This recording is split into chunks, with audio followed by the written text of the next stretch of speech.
ಚಂದ್ರಹಾಸ ಬಗ್ಗೆ ಮಾತಾಡುವಂತಹ ಸಮಯ ಬಂದಿದೆ ಆ್ಯಂಡ್ ಆಲ್ಸೋ ಇಲ್ಲಿ ಎರಡು ಮೊಮೆಂಟಮ್ನ ಇಟ್ಟಿದ್ದೀರಾ. ಸೊ ಈ ಯಕ್ಷಗಾನ ಅನ್ನುವಂಥದ್ದು ದೈವಿ ಕಲೆ. ಸೊ ಈ ಕರಾವಳಿ ಭಾಗ ಆಗಿರ್ಬೋದು, ಚಿಕ್ಕಮಗಳೂರು, ಮಲೆನಾಡಿನ ಭಾಗದಲ್ಲಿ ಯಕ್ಷಗಾನಕ್ಕೆ ಇರುವಂತಹ ಅಭಿಮಾನಿ ವರ್ಗನೇ ಬೇರೆ.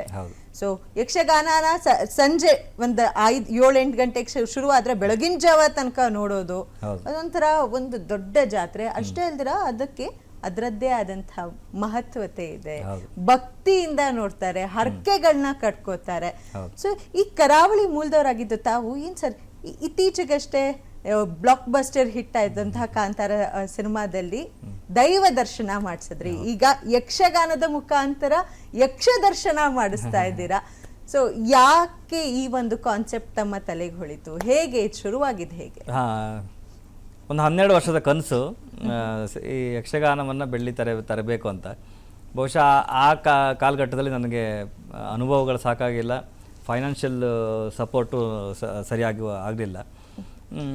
ಬಹುಶಃ ಕಾಲ ಮುಂದೆ ಇದೆ ಅಂತ ಅಂದ್ಕೊಂಡೆ ನಾನು. ಯಕ್ಷಗಾನವೇ ಹೇಳ್ದಂಗೆ ಸ್ವಲ್ಪ ಸಮಾಧಾನವಾಗಿರೋ, ಮುಂದೊಂದು ಕಾಲ ಬರುತ್ತೆ, ಇಡೀ ಕರ್ನಾಟಕ ಯಕ್ಷಗಾನದ ಹಿಂದೆ ನಿಲ್ಲುತ್ತೆ ಅನ್ನೋಂಥ ಸಮಯ ಬರುತ್ತೆ ಅಂತ ಹೇಳ್ದಂಗಿತ್ತು. ಬಹುಶಃ ಆ ಕಾಲ ಈಗ ಕೂಡಿ ಬಂದಿದೆ ಅಂತ ಅನ್ಕೊತೀನಿ. ಯಕ್ಷಗಾನ ಇದು ಸಿನಿಮಾ ಅಂತ ನಾವು ಮಾಡಿದ್ದಲ್ಲ, ಒಂದು ಭಕ್ತಿಪೂರ್ವಕವಾಗಿ ನಮ್ಮ ಕಲೆ ಇಡೀ ಪ್ರಪಂಚ ನೋಡೋ ಥರ ಆಗಬೇಕು. ಒಂದು ಸೀಮಿತ 3 ಜಿಲ್ಲೆಗೆ ಇರುವಂಥ ಕಲೆ. ಎಲ್ಲರೂ ಯಕ್ಷಗಾನ ಅಂತ ಹೇಳಿದ್ರೆ ಒಂದು ಗೊಂಬೆ ನಿಂತಿರೋದು ನೋಡಿರ್ತೀರ, ಏರ್ಪೋರ್ಟಲ್ಲಿ ಅಲ್ಲಿ ಇಲ್ಲಿ ಎಲ್ಲ ಪೋಸ್ಟ್ರು ಅದು ಅಷ್ಟು ನೋಡಿರ್ತೀರ, ಅದು ನೋಡ್ಕೊಂಡು ಅಷ್ಟರಲ್ಲೇ ಇರ್ತೀರ. ಬಟ್ ಒಂದು ಕಲೆ ಹಿಂದೆ ಇಷ್ಟೊಂದು ಡಿಪಾರ್ಟ್ಮೆಂಟ್ಗಳಿದೆ, ಅಷ್ಟೊಂದು ಹಿಸ್ಟ್ರಿ ಇದೆ ಅಂತ ಯಾರು ಅದ್ರ ಬಗ್ಗೆ ಕಿತ್ಕಿ ಹೋದವರಿಲ್ಲ. ಇದು ಸೀಮಿತ ಆಗದೆ ಉಳಿದ ಭಾಗಕ್ಕೂ ಇದರ ಏನು ವಿಸ್ತಾರ ಹರಿಬೇಕು ಅಂತ ನಮ್ಮ ಆಸೆ ಆಗಿತ್ತು. ಆ ನಿಟ್ಟಿನಲ್ಲಿ ಒಂದು ನಮ್ಮ ಲೈಫ್ ಜರ್ನಿಯಲ್ಲಿ ಇದೊಂದು ದೊಡ್ಡ ಹೆಜ್ಜೆ ನಮ್ಮದು.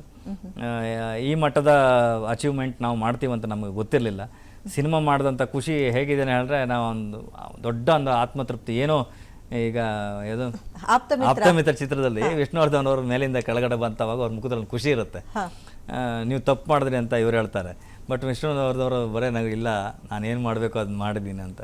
ಸೊ ಆ ಥರದ ಆ ಭಾವನೆ ನಾನು ಒಳಗಡೆ, ಅಂದರೆ ಯಕ್ಷ ಪ್ರಪಂಚವನ್ನು ಏನು ತೋರಿಸ್ಬೇಕು ಅಂತ ಹೊರಟಿದ್ದೇನೆ, ಆ ದಿಕ್ಕಲ್ಲಿ ಒಂದು ಮನಸ್ಸಿನ ಒಂದು ಆತ್ಮತೃಪ್ತಿ ನನಗೆ ಈ ಸಿನಿಮಾ ಮಾಡೋದ್ರ ಮೂಲಕ ಸಿಕ್ತು. ಉಳಿದಂಥ ನನ್ನ 5 ಸಿನಿಮಾದ ನಿರ್ದೇಶನದಲ್ಲಿ ಒಂದು ಸಾಮಾನ್ಯ ಬಜೆಟ್ನ ಒಂದು ಸಿನಿಮಾಗಳನ್ನು ಮಾಡಿದ್ದೀನಿ. ಬಟ್ ಇದು ನನ್ನ ಇಷ್ಟು ವರ್ಷದ ಸಂಪಾದನೆ ಏನಿತ್ತು ಅಷ್ಟೊಂದು ಇದಕ್ಕೆ ಹಾಕಿದ್ದೀನಿ.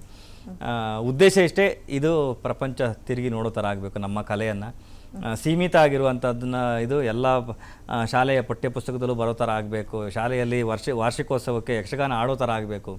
ಮಕ್ಕಳು ಇದನ್ನು ಕಲಿತಾರೆ, ವಾಕ್ಚಾತುರ್ಯನ ಕಲಿತಾರೆ ಆಗಬೇಕು, ಭಾಗವತಿ ಕಲಿಯೋ ಥರ ಆಗಬೇಕು, ಚಂಡ್ಯವಾದನ ಕಲಿಯೋ ಥರ ಆಗಬೇಕು, ಮದ್ದಲೆ ವಾದನ ಕಲಿಯೋ ಥರ ಆಗಬೇಕು. ಇದರದ್ದೊಂದು ಯಕ್ಷಗಾನ ಕಲಾಕೇಂದ್ರ ಹುಟ್ಟಬೇಕು, ಯಕ್ಷಗಾನ ತರಬೇತಿ ಕೇಂದ್ರ ಹುಟ್ಟಬೇಕು. ಸಾಕಷ್ಟಿದೆ ಪಟ್ಟಿ. ಅದಾದಮೇಲೆ ಯಕ್ಷಗಾನ ಕಲಾವಿದರಿಗೆ 6 ತಿಂಗಳ ಕೆಲಸ, 6 ತಿಂಗಳ ಕೆಲಸ ಇಲ್ಲ, ಅವರಿಗೆ ಉಳಿದಂಥ 6 ತಿಂಗಳು ಕೆಲಸ ಸಿಗೋ ಥರ ಆಗಬೇಕು. ಎಲ್ಲ ಕಡೆಗೂ ಎಲ್ಲೆಲ್ಲಿ ಮಳೆ ಇಲ್ಲ ಅಲ್ಲಲ್ಲಿ ಈ ಪ್ರದರ್ಶನ ಸರ್ಕಾರದ ಕಡೆಯಿಂದ ಆಗೋ ಥರ ಆಗಬೇಕು. ಅದಾದಮೇಲೆ ಅವ್ರಿಗೊಂದು ಭತ್ಯೆ ಸಿಗೋ ಥರ ಆಗಬೇಕು. ಅದ್ರ ಜೊತೆಗೆ ಅವರಿಗೆ ಮಾಡರ್ನ್ ಕಿಟ್ಗಳ ಈಗ ನಾವು ಲ್ಯಾಪಲ್ಲಿ ಮೈಕ್ಗಳನ್ನು ಬಳಸ್ತಾ ಇದ್ದೀವಿ, ಈ ಥರದ ಮಾಡರ್ನ್ ಕಿಟ್ಗಳನ್ನು ಅವರಿಗೆ ಸಿಗೋ ಥರ ಆಗಬೇಕು. ಅವರ ಆರೋಗ್ಯ ಸ್ಥಿತಿಗೆ ಸರಿಯಾದ ವ್ಯವಸ್ಥೆಗಳಾಗಬೇಕು, ಇನ್ಶೂರೆನ್ಸ್ಗಳನ್ನು ಅವ್ರಿಗೆ ಕೊಡಬೇಕು. ಸಾಕಷ್ಟು ಪಟ್ಟಿಗಳಿದೆ, ಸಾಕಷ್ಟು ಏನು ಒಳಗಡೆ ಸ್ಟೋರ್ ಇದೆ. ಅದೆಲ್ಲವೂ ಆಗಬೇಕಂತ ಹೇಳಿದ್ರೆ ಈ ಥರದ ಒಂದು ಚಿತ್ರದ ಮೂಲಕ ನಾನು ಗೌರ್ಮೆಂಟನ್ನು ಅಪ್ರೋಚ್ ಆದರೆ ಮಾತ್ರ ಸಾಧ್ಯ ಅಂತ ನನಗೆ ಗೊತ್ತಾಯಿತು. ಅದಕ್ಕಾಗಿ ಹೆಜ್ಜೆ ಇಟ್ಟೆ. ಗ್ಯಾರಂಟಿ ನ್ಯೂಸ್, ಸುದ್ದಿ ಖಚಿತ, ನ್ಯಾಯ ನಿಶ್ಚಿತ.